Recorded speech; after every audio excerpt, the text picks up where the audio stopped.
Hello, everyone. Thank you for being here. It's just about 2 o'clock, so I think we can get started.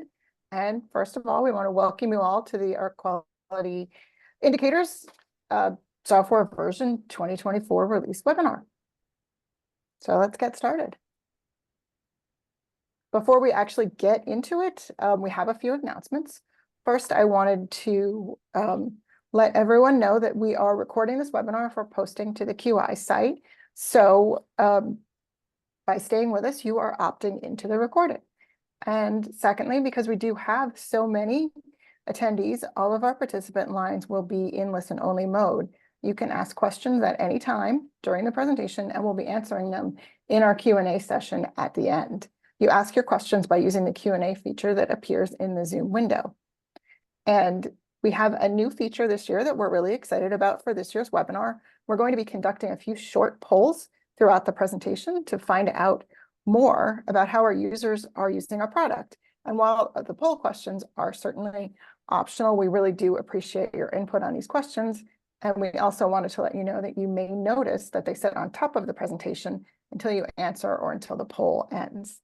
And finally, if you have any technical difficulties, please contact Lisa Oliphant, and this is her contact information. Okay, so let's keep going. These are today's speakers. Jennifer Newberg, that's me. I'm a project manager for Pantheon. And next up, we have Judy George.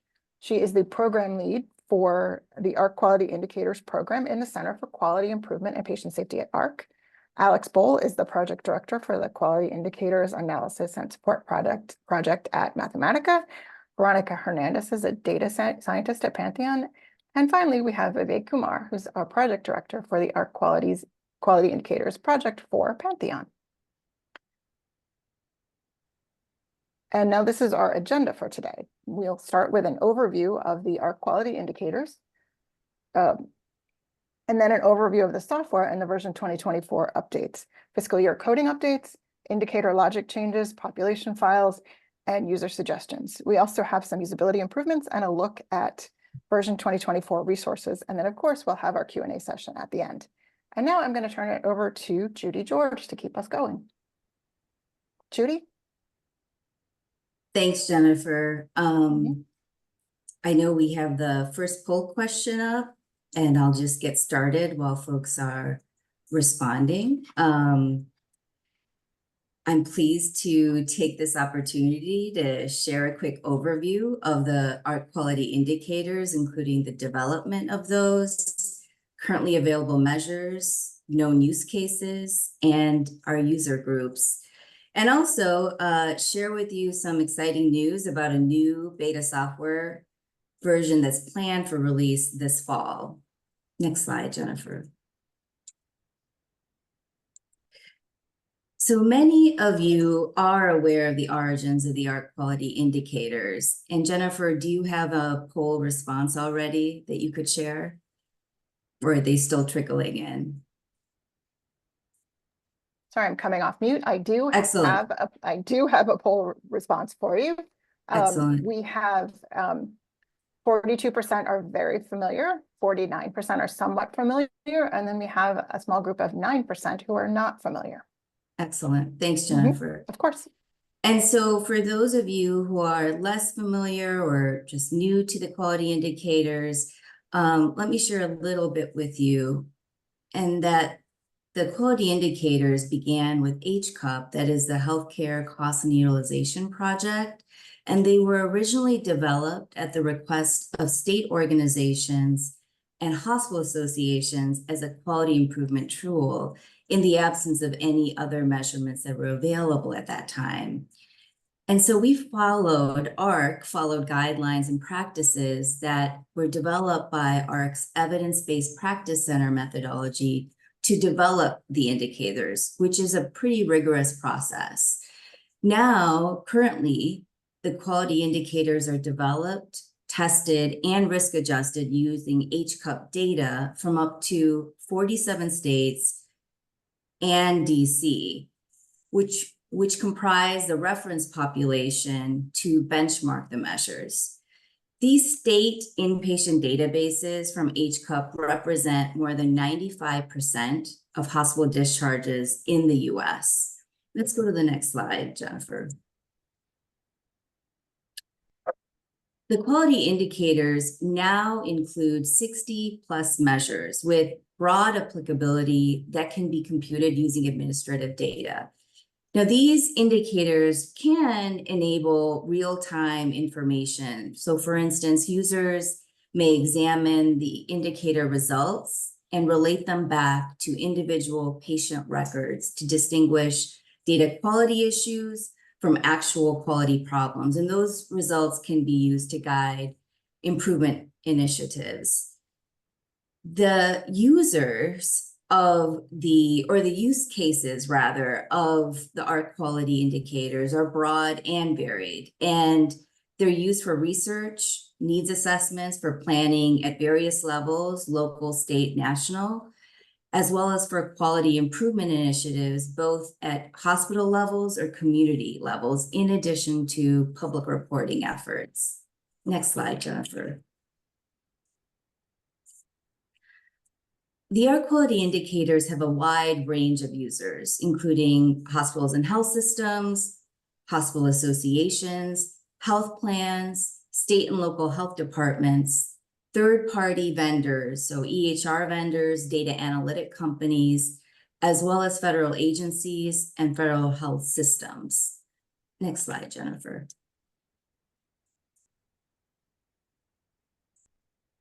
AHRQ applies a rigorous scientific approach for ongoing improvements to the quality indicators, and we do that by annually evaluating the scientific acceptability of the indicators. So in addition to rigorous empirical testing, we review scientific literature to inform the measure enhancements and refinements to make.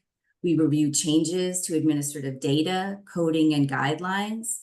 And when needed, we convene expert work groups to provide recommendations on measures that need to be developed, refined, or retired. We also take into account and take very seriously your user feedback. So user feedback and suggestions for refinements, and those that come through our technical assistance requests or through beta testing feedback. I just want to thank all of you who participate in any of those efforts, especially those who are beta testing processes, who have a very unique opportunity to preview the data, to preview the data specifications and measure developments prior to public release. So annually, we go through great lengths to assure scientific validity to our measures and to rigorously test these measures. And we share our processes and methods through an empirical methods document and other supporting documentation that we maintain through our website. So I hope that that offers the transparency that will be useful, and where you are missing that, please do raise questions. We look forward to always being as clear and transparent as possible in what we do. Next slide, please. So as for the measures, what do we mean by quality indicators? Well, currently, the quality indicators modules, or the set of measures that share similar characteristics, represent measurement domains in the areas of inpatient care, patient safety, pediatric care, and prevention. The inpatient quality indicators apply to adults and measure mortality, morbidity, utilization, and volume. An example is heart failure mortality. The patient safety indicators focus on potentially avoidable in-hospital complications and adverse events. An example is death among surgical patients with serious treatable conditions. The pediatric quality measures are applicable to individuals under the age of 18, including neonates, and they cover a wide range of conditions and potentially avoidable complications or hospital admissions. An example is admission for asthma. Now, we have a set of modules that are prevention quality indicators for the inpatient setting, and newly released last year for emergency department settings. And these set of modules or measures intend to assess ambulatory care sensitive conditions. So conditions where early intervention could potentially prevent complications or more serious disease that may require inpatient admissions or ER visits. So on the inpatient admission side, an example is an inpatient admissions for short-term complications of diabetes. And on the emergency department setting side, an example is ED visits for non-traumatic dental conditions. The emergency department setting version was released in 2023, and a production version will be released this year. So we're excited about that. That reflect results from all of your input through the beta testing process over the last year that will be described shortly. And a point I want to emphasize here is the prevention quality indicators. Both of these set of modules are particularly informative to state or local community efforts to strengthen primary care access and infrastructure. So our website offers far more details about our measures and those details. Let's go to the next slide. So to enable broad access to the information that can be available through these measurement tools, AHRQ provides free software to compute the quality indicators. And these can be computed, as I mentioned before, from administrative data using hospital diagnosis and procedure codes. The quality indicators software computes two types of measure outcomes. At the hospital level, so event rates based on discharges, and at the area level, event rates based on population size. Both of these types of measures are risk adjusted using HCUP databases. And you may recall I mentioned that the state inpatient databases from HCUP represent 95% of US hospital discharges. So this is a strength and a major attribute of the quality indicators, risk adjustment, and benchmarking processes. Next slide, please, Jennifer. So lastly, I am really excited to share an upcoming new beta software version that will be released this fall. So as many of you are aware, unfortunately, thousands of women experience unexpected outcomes of labor and delivery that result in short or long-term consequences to their health. So earlier this year, AHRQ assessed public interest through a request for information that was posted on the Federal Register to assess interest for a free software to measure inpatient delivery-associated severe maternal morbidity, a measure that can be computed through claims data. And from the input received from the public in that request, AHRQ will be releasing this software, a part of a beta maternal health indicators module this fall. And so that software will enable users to compute indicators for this measure, inpatient delivery associated severe maternal morbidity, at the area level, and will allow for various stratification options. So our intent with releasing this beta version is to help increase the transparency and identify area level opportunities to improve maternal care during in-hospital deliveries. We're also very pleased to share that in a future version, we aim to make available a measure applicable to the post-discharge period. So with that quick overview and share some new and upcoming software news, let me turn it back to Jennifer.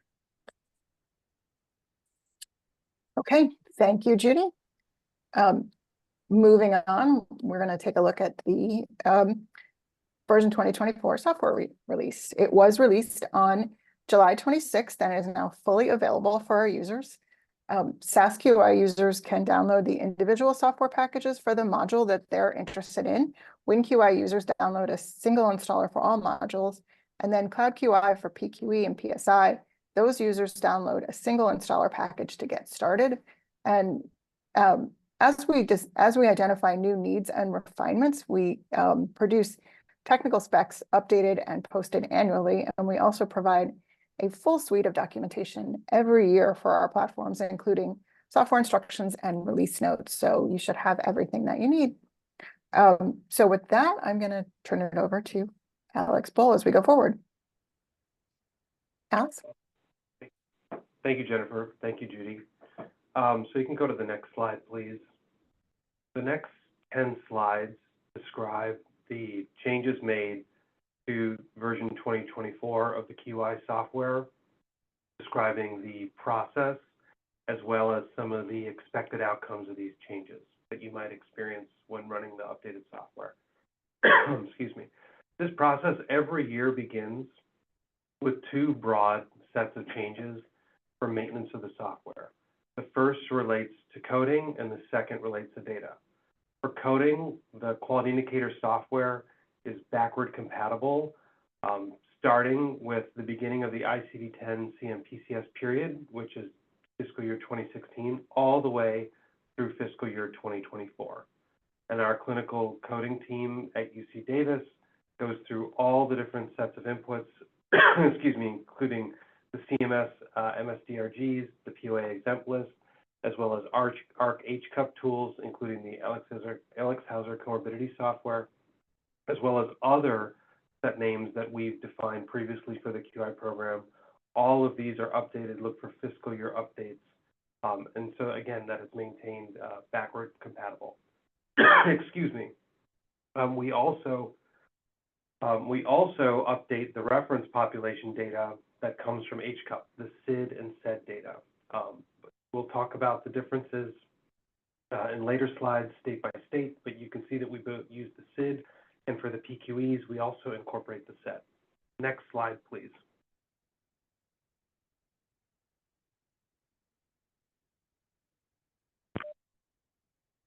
In terms of the updates, we also then make sure to update all the specifications to the logic changes, which I'll describe in the later few slides. We update the specification documents that are found online.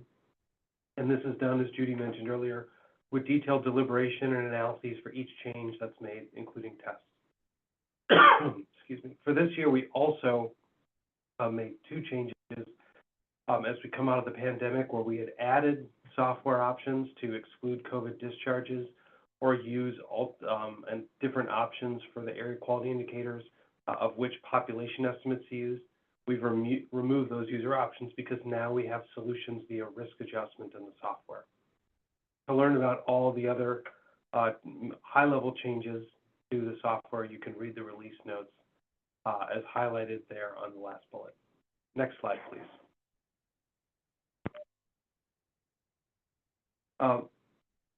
Okay, so now we get into the individual indicator logic changes. These refinements come in through a combination of user feedback that we receive via email or other correspondence. We also do environmental scans, and there are also some internal initiatives where we all collaborate and try to figure out how to improve upon the specifications based on the prior version.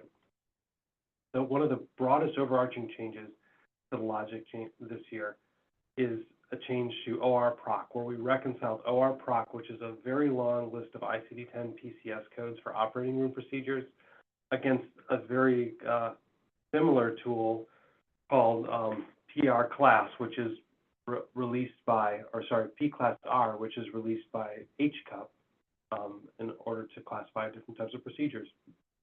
These changes made a lot of different impacts across the indicators, as you can see here, by adding or removing codes from different lists, but now they're reconciled. Now, module by module, we made no indicator logic changes to the PQIs. For the IQIs, you can see that we made a denominator set name revision that would change the inclusion or exclusion criteria. Next slide, please. And for the PDIs and PSIs, we also introduced a new logic change focused on the date of the first operating room procedure. So you can see for PDI 10, PSI 12, and PSI 13, we tested and ultimately implemented a new exclusion that looks at the date of the first operating procedure code. And if it doesn't happen within the first 9 days of the hospital stay, and that's the only operating room procedure code, then that's no longer considered for the denominator of these particular measures. We also revised the exclusion logic for PSI 9 that you'll see on subsequent slides had an impact on observed rates. And we also reconciled a specific set name for PSI 15 of DOM 15P so that it aligned with all the subsequently mentioned OR-PROC updates. And for the PQEs, we also revised numerator exclusions for gallstones, kidney stones for one of the PQEs. So these are the major updates that impact the logic changes, meaning the specific inclusion and exclusion criteria for the numerator or denominator. Next slide, please. We also updated, as I mentioned, the data. So I didn't mention on the first slide the updates to the census data, or the population data that are used for the area level indicators. This is a change we make every year, and really what we're doing is adding one more year of data availability to provide intercensal and post-censal estimates at different demographic subgroups. These are used for, as I mentioned, for the denominators of certain PQIs, PDIs, and PQEs, and you can learn about that methodology link below. Next slide, please. We also made, as I mentioned earlier, reference population updates using the HCUP data. So the area level indicators, meaning the PQIs, PQEs, they use slightly different denominators than the hospital level indicators. They use different states, in the reference population, comparing the AQIs and hospital level indicators. The PQIs use 47 states plus DC, but the PQEs, because they must include emergency department data as well, only use 39 states. And that's because only 39 states and DC have the said data available. The hospital level indicators, however, only need the inpatient data, and they also have different criteria to select whether the state is usable or not. So we can see here that we have varying numbers of states for a given year. And so the next slide, if you go to the next slide, Jennifer, please, we go into a little bit of why we include or exclude certain states. So first Alex, off, Alex, sorry, Yeah. before you continue, one of our attendees asked if you could just speak a little bit louder, please. Sure. Let me try and put my phone a little bit closer here. Yeah, sorry, go ahead. Yep, thanks, Veronica. So in terms of the states, last year, in version 2023, we also used 3 years of SID data, 3 years of inpatient data in the reference population. But in year 2021, only 28 states had data. So this year, we're basically adding more states with 2021 data. So we're still using 3 years, and we're still using multiple states, but we're using more states in 2021. However, as we do every year, we exclude states for different reasons. Some of them might be for data use reasons, like Nevada, which no longer has a data use agreement to be included in the program at this time, but may be included in the future. Colorado and Hawaii are missing key information on age and days. New Hampshire, Oklahoma, and Wisconsin are missing key information on procedure dates. And Delaware and Connecticut and Wyoming, in certain combinations of years, did not report POA to a sufficient degree to be included for certain for the hospital level indicators. Also, the reference population is not, it will exclude any record missing MDC. And when the quality indicators team develops that reference population, we assign MDC based on the Medicare severity diagnosis related grouper, and that is the recommendation for all users of the QI software as well. And lastly, we exclude any record with missing procedure dates from PSI 15 denominators, such as critical for the logic.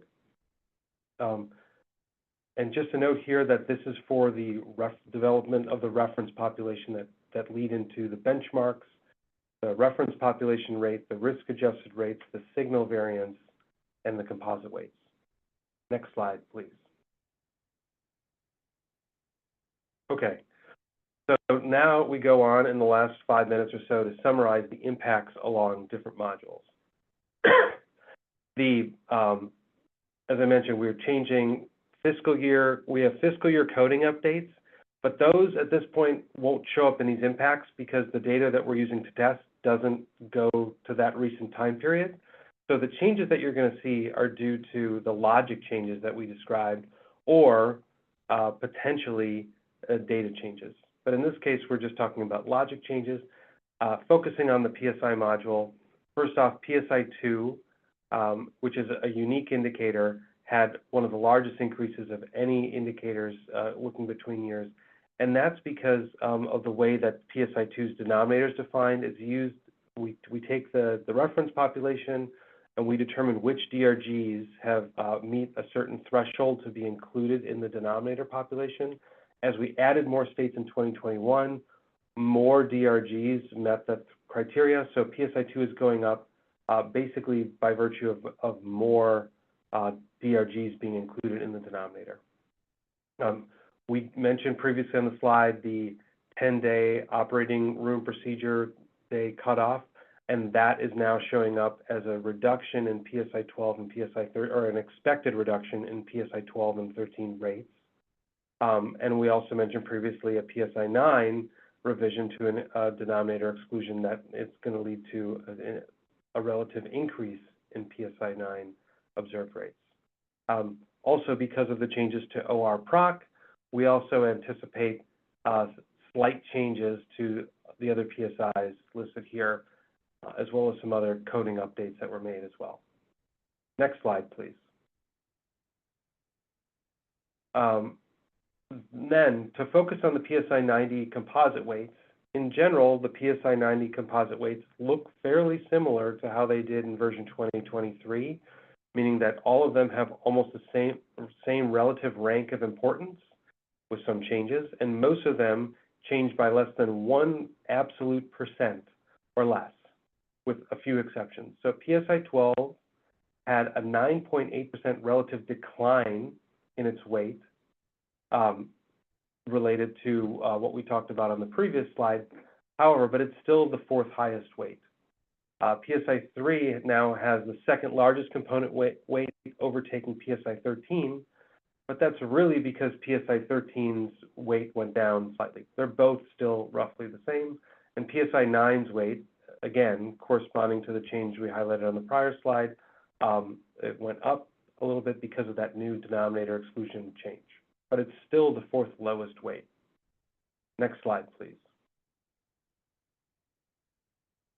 Then summarizing over the other modules, so actually starting in the middle, the IQIs, most rates were stable, but although IQI 20 had a 4% increase, now there was no refinement made to IQI 20's logic, so this is really due to the underlying data. This means that the states that were added for version 2021 had a different incidence of IQI 20, and that had a large increase, or a meaningful increase, I should say, on the IQI 20 benchmark rate. For the PDIs, can you go back a slide? For the PDIs, also staying in the middle, we also had area level rates that were, an increase in the area level rates, and smaller decreases and increases in the individual indicators, but all these were due to coding updates, and most of these were at less than 1%. And then looking at the outside, which are really the area level indicators, the PQIs and the PQEs, the rates were much lower than in 2019 or prior years.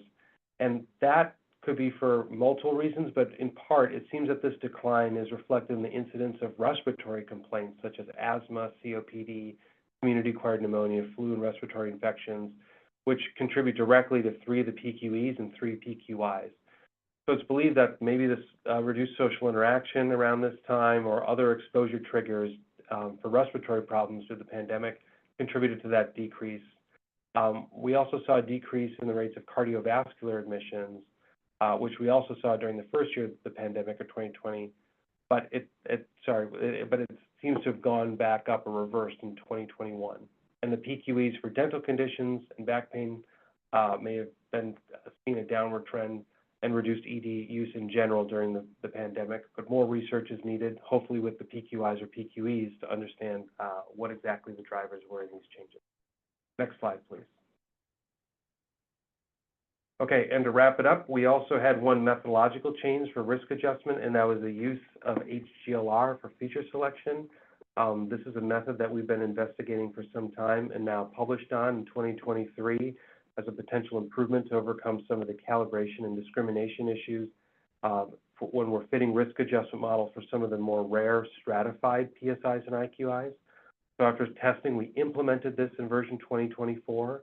It now is introduced interactions for certain measures. As a user, you're not expected to run an HGLR model or fit an HGLR model. Your experience will be the same. But if you want to read more, you can go to the publication below or read in the empirical methods document. And with that, I'll hand it over to Veronica. Thanks, Alex. So next we'll discuss some changes and improvements made to the software itself. Next slide, please. So in the SASQI software, there are some changes to the user options in the control program, which we're highlighting here. The first change is related to the COVID-19 option, which affects the hospital level indicators in the IQI, PDI, and PSI modules. So in prior version, this option allowed users to indicate whether to include discharges with a COVID-19 diagnoses in measure calculation. And Alex spoke to this earlier, but this is no longer included in the software. And he explained that it wasn't needed as risk adjustment now accounts for COVID-19 diagnoses present on admission.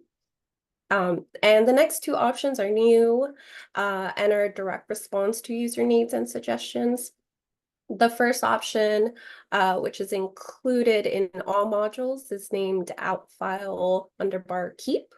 And this was added because in prior versions of the software, the measures program only kept certain data elements.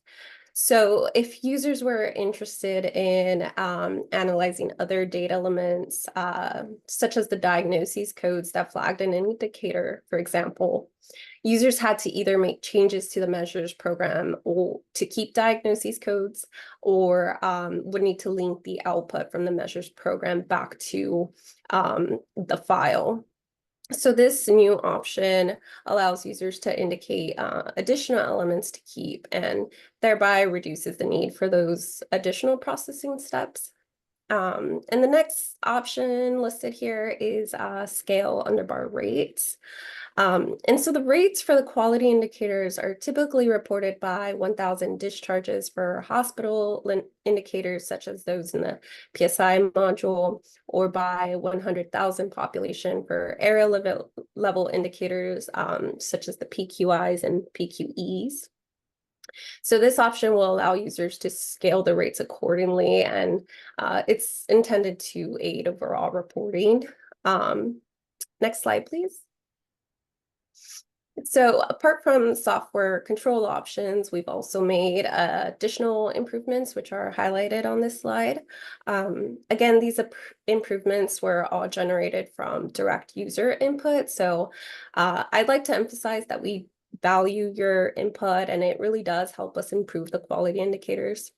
So first off, due to some feedback we received from the user community, we've renamed the set of PQE indicators. In beta version 2023, this set of indicators was named Emergency Department Prevention Quality Indicators, or EDPQI. And beginning with version 2024, the module is now named Prevention Quality Indicators in Emergency Department Settings, or PQE. So this was made to clarify that the indicators do not intend to measure the performance of the emergency department. Judy mentioned earlier, these are avoidable use measures and intended to identify conditions for which access to quality ambulatory care can reduce the likelihood of hospital care. There are also other changes to the SaaS-QI software that resulted from feedback received through our technical support email via software beta testing and other AHRQ initiatives. So first, we've added logic to confirm that the MDC data limit contains valid values, and this is to ensure the accurate calculation of the indicators. We've also added logic to determine whether the values passed into the MDC provided and PR date control options are valid, and this is intended to reduce software errors. And SaaS-QI will also now check whether race and pay are included in the input file. And this is mainly because race and pay are used in stratifications of the rate. So if users aren't interested in stratification, they will no longer need to supply these variables, therefore reducing some of that pre-processing needed to prepare your input file.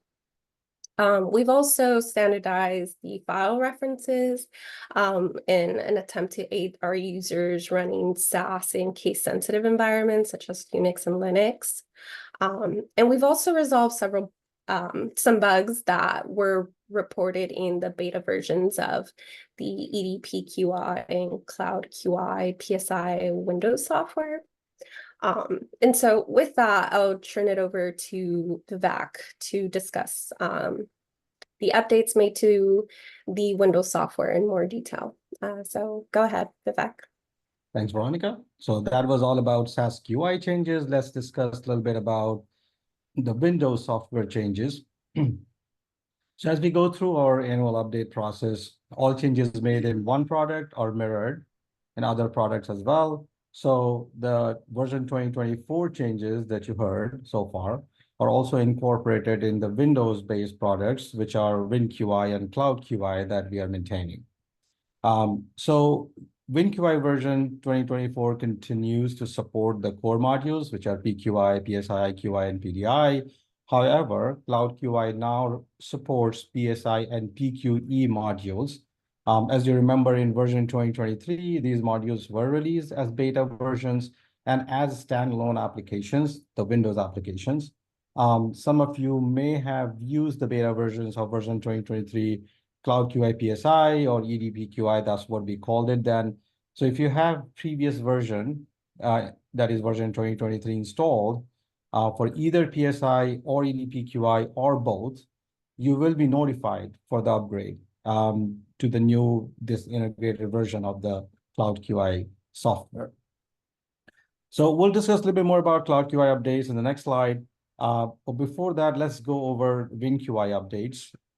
If you have version 2023 WinQI or prior version installed, you will receive the notification for the availability of version 2024. Please go ahead and upgrade. As you may know, WinQI is backward compatible and continues to be so in version 2024.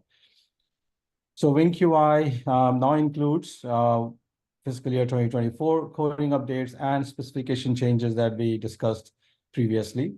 As you heard, since the risk adjustment models have accounted for the COVID case mix, the option to include or exclude COVID discharges are now removed in WinQI. We also fixed the user-reported bug in 2024. This relates to PSI 17 specifically, where MDC 14 exclusions were incorrectly applied to the exclusion logic. Cases with the principal diagnosis in MDC 14 were not explicitly excluded for the denominator of PSI 17. So the intent of excluding MDC 14 from PSI 17 is to filter out patients that are not the intended target of the pediatric measures, right? Since the denominator of PSI 17 consists solely of neonates, right? It is highly unusual for denominator cases to have principal diagnosis in MDC 14. Given this rare scenario, users should not observe any impact on their PSI 17 rate due to this bug in version 2023. However, this has been fixed in 2024. As part of our quality check, we compare results across all products. For this testing, we used test data that included over 8 million total discharges in 8 states, 2021 SID database. In our comparison, the results across WinQI and SASQI matched 100%. So rest assured, the rates are matching, and the comparison report is also available on the website. Next slide, please. So let's discuss some Cloud QI changes now. Like WinQI, Cloud QI also went through fiscal year 2024 coding updates and specification changes. Similar to WinQI, you will not see options to exclude or include COVID discharges. That's consistent across product. One significant change in version 2024 Cloud QI is the dual mode of installation. You can continue to install it on a desktop, which is the same modality as WinQI, or you can install it on one of your servers in your own cloud infrastructure for multi-user access. A point of clarity, the term cloud in Cloud QI does not imply that this application is hosted on AHRQ's cloud and that AHRQ will receive your data. No, it means that the application can be hosted by organizations in their own private or public cloud to be used as a distributed application. So if you do have multiple users using it, certainly an option for you to consider. As I mentioned before, Cloud QI now supports both PSI and PQE modules, and you can see on the screenshot where the distinctions have been made on the home page, so you can choose what input data file you are bringing in to compute respective modules. There are also some changes to the way you use the command line to call your automation scripts. So that's kind of significantly changed here in version 2024. Essentially, version 2024 uses a utility called curl to call your automated script. Certain versions of Windows 10 and above, such as Windows 11 and Windows Server 2019 and above, can come pre-installed with curl. But if you are on a prior version of Windows, you can easily install this utility. The detail on where to install and how to call it are documented in the software instruction document for Cloud QI. One other sort of benefit of using this distributed model is that now Cloud QI can in fact load on a Mac machine on a browser, which wasn't possible before. It needed a Windows machine to run. Next slide, please.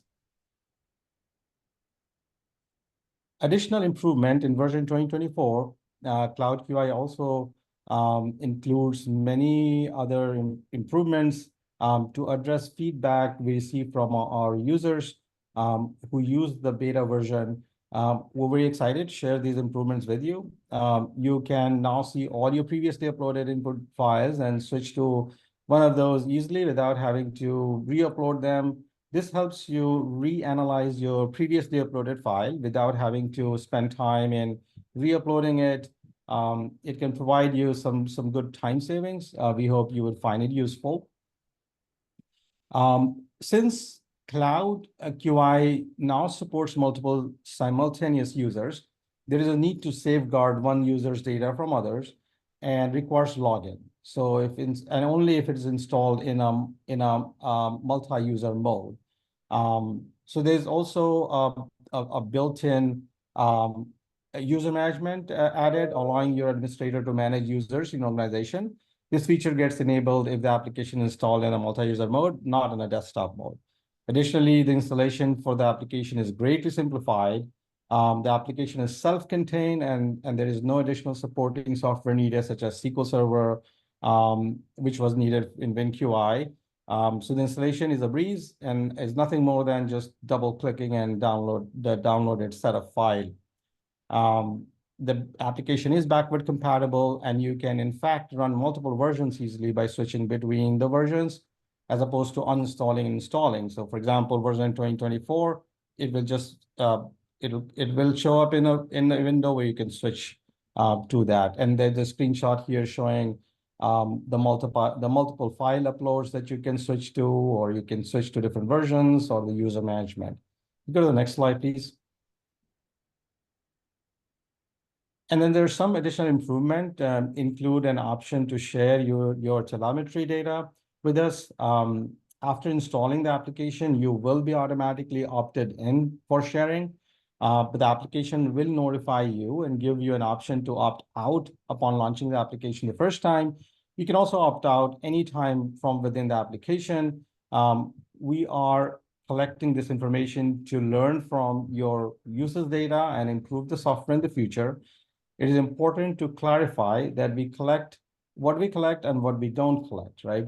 We do not collect any of your rate data or any case level data. We only collect error events, usage frequencies, or processing time.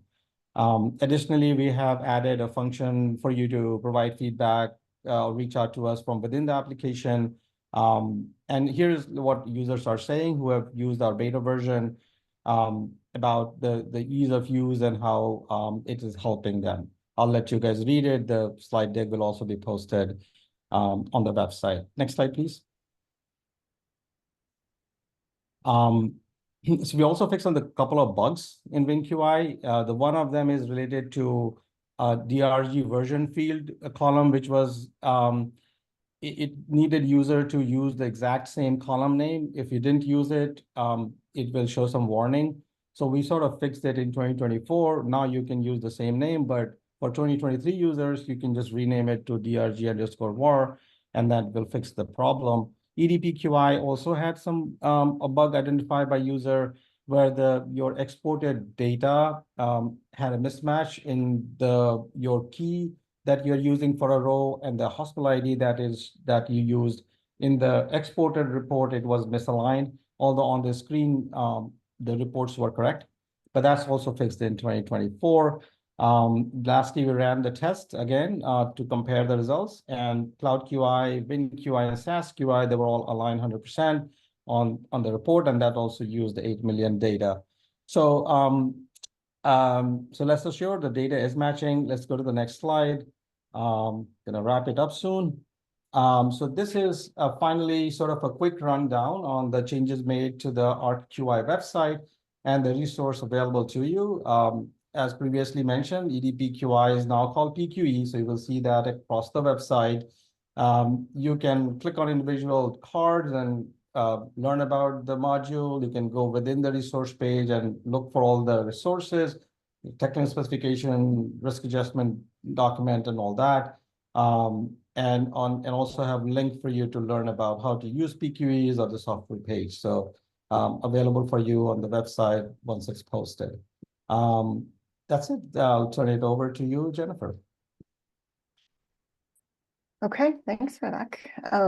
We have a couple of resources we wanted to share with you here. Once the webinar has been concluded, we'll be posting the transcript and the slide deck for you on the QI site.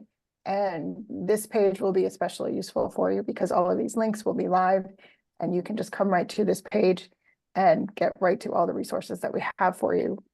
We also have some technical assistance information here as well, and how to reach us. So these things will be very useful for you once the webinar has been posted. Okay, and that concludes the actual presentation part of our presentation. So now we're going to have time for some Q&A. If you have not done so already, please go ahead and submit your questions using the Q&A feature on the webinar menu. And we will start answering your questions now. We have some that have been submitted through Q&A, and we have a couple that we have been collecting for you over the course of the year that other users have submitted that we feel are of value to the larger user group. So we'll start with one of those while we wait for some more to come in. Our first question is going to be, why was the name of the EDPQI module changed to PQE? And I'm going to let Judy answer that one for us. Yes, thanks, Jennifer.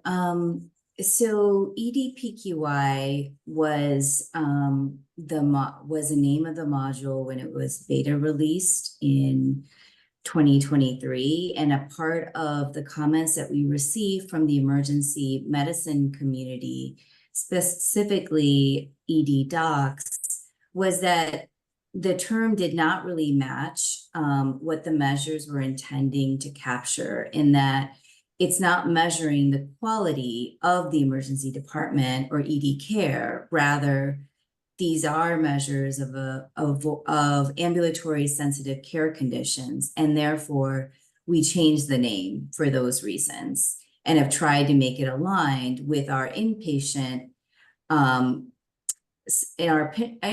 version associated with prevention quality indicators. So overall, we've changed the name from emergency department prevention quality indicators to prevention quality indicators for emergency department settings. We want to make sure that we are not in any way implying by the way the measure is structured that we're trying to put up barriers to individuals receiving care when needed and appropriate through their EDs and their emergency care departments. So hopefully that answered the question. Okay, thank you very much, Judy. We're going to move on to our next question now. Can the PQEs or other core modules be calculated using previous year's data? And that's going to be a question for Eric. Yes, they're backward compatible, so they're compatible with any year where there's ICD-10-CM data. One caution is that since particularly for the area indicators, that 2021 does seem to be the lower rates within the population. In years prior to the pandemic, you're likely to see somewhat higher than benchmark rates, but that shouldn't affect your ability to use the software. Okay, thank you, Eric, for that. Moving on, we have another question for everyone. Is Cloud QI hosted on AHRQ's cloud environment, and is there a risk of my data leaving our environment? And that's going to be a question for Vivek. No, not at all. There is no risk of leaving your data. It's not hosted on AHRQ's cloud environment, as I mentioned before. This is something that you will be hosting in your own infrastructure. It could be AWS cloud or other cloud or just a server, and then you make the URL available for your users to access it through a browser. So, yep, that's what the setup looks like for this. Okay, thank you, Vivek. We have a question from the audience now. Michelle Bohannon is asking about PSI 09. What is the rationale behind changing the exclusion of D6832 hemorrhagic disorder due to extrinsic circulating anticoagulants to only exclude PSI 09 when the condition is reported as the PDX or secondary diagnosis POA? This diagnosis used to be an exclusion if it was any POA status. Patients often need anticoagulants or antiplatelets started during the encounter to treat other conditions to prevent VTE in cases where there is no other cause found for PO bleeding except for the medication causing the bleeding. It seems reasonable to exclude PSI. We are concerned that removing this exclusion option is going to cause PSI 09 to be reported when it does not indicate a problem with our care. Bleeding is always a risk with these medications, but it should not be punitive when care was appropriately provided. I'm going to ask Alex to take this one. I may actually see Patrick Romano can join and take this one. Okay. Patrick, can you answer this for us? Sure. And just for background, I'm Patrick Romano. I'm a general internist at the University of California, Davis Health in Sacramento, and work closely with the Mathematica and AHRQ teams on supporting the measure specifications. So I think that we're happy to consider a more detailed specification, perhaps with some examples through the QI support line. But the basic rationale here is that we're trying to remove process factors from the equation. In other words, the management of anticoagulation is fundamentally under the control of the hospital. And therefore, if the patient has a bleeding complication as a result of mismanagement of anticoagulation during the hospital stay, that is appropriately credited as a PSI 9 event. And it gets a little bit to the concept that we understand that PSI 9 and PSI 12 to some extent are complementary and balancing measures. So the things that you do to prevent thromboses may increase the risk of bleeding. And similarly, the things that you do to decrease the risk of bleeding may increase the risk of thrombosis. So it is important to align the specifications to some extent in that we do consider the management of or the use of thromboprophylactic medications and anticoagulant medications to be an appropriate aspect of the process of care that may contribute to either lowering or raising the PSI 9 event for a particular hospital or health system. Okay, thank you very much, Patrick. And we do have another question from an attendee. And we have Paul Brown is asking us to share some more on the recording automation piece. And I think that's a question for Vivek. Yes, I can take that. So as I mentioned in my presentation, that there are changes made in the way you call your automation script, although the experience that you had in how you record those scripts has not changed. You would still sort of start the recording, and then as you go navigate along in the software, it will continue to record your actions, and then you can save that as a script. You can also create a basic script where you provide your input file path and your mapping path, and then like I said, since it is now the software can be installed in two different modes. There is a desktop mode, and then there is a server mode, which is, we call it a multi-user mode. If it is installed in the desktop mode, you do not have to provide a username and a password when you're calling your script on a command line. And I know a lot of users do use it to automate their process by calling their automation script through a command line. So if you're doing that in a desktop setup, you don't have to provide username and password. But if it is installed on a server and you're trying to create an automation script and call it through a command line, you would need to supply username and password along with the other parameters, such as your input file, your mapping file, your automation file name, the path of where your automation file is. You also have to provide the data version. That's additional parameter that's added this year, is because now with 2024 release, the software, the Cloud QI specifically, is capable of supporting a prior version as well. So now the software needs to know what version of the software you're running your data with. And that's sort of the improvement that we have done, that now you can run in multiple versions.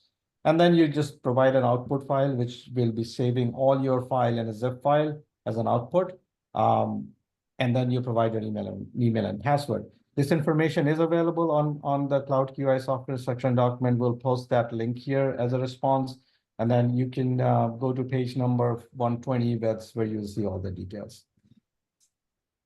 Thank you. Okay, thank you, Vivek. Unfortunately, that is all the time we have for Q&A today. If you have a question that we were not able to respond to, we encourage you to submit it to the AHRQ support team. We do respond to every message that we receive there. And we use it to inform future communications, things like FAQs, so we know what our users are concerned with. So we do encourage you to continue to do that. Thank you so much to our speakers and to our participants, and of course, everyone who joined. Thank you so much. This concludes our webinar for today. Thank you. Have a good afternoon. Thank you.